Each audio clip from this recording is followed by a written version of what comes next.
이명박 전 대통령은 취임 이전부터 퇴임 이후까지 줄곧 다스 실소유주 논란 등 각종 부패 의혹에 시달렸습니다.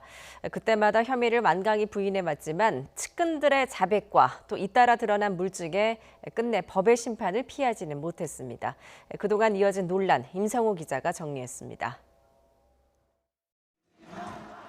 13년 전 한나라당 대선 후보 경선에서 이명박 박근혜 후보는 치열한 네거티브 공방을 벌였습니다.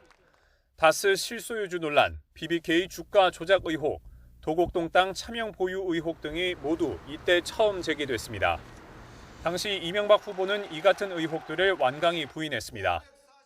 여러분, 도곡 땅이 어떠다고요?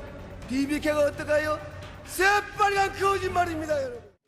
검찰도 대선 직전 이명박 후보에게 면죄부를 줬고 검찰에서 할 수 있는 모든 조사를 다하여도 다스가 이 후보의 소유라고 인정할 만한 증거가 발견되지 않아 이 부분도 혐의 없음으로 불기소 처분하였습니다.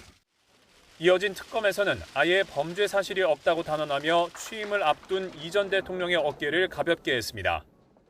당선인이 이에 관여한 사실은 전혀 없는 것으로 확인되었습니다. 하지만 문재인 정부 들어 상황은 급반전했습니다. 재수사에 나선 검찰은 이 전 대통령이 소유한 영포빌딩 지하에서 다스 관련 핵심 자료를 확보했고 이 전 대통령의 집사로 불리던 김백준 청와대 전 총무기획비서관으로부터 다스는 이 전 대통령 것이란 자백도 받아냈습니다.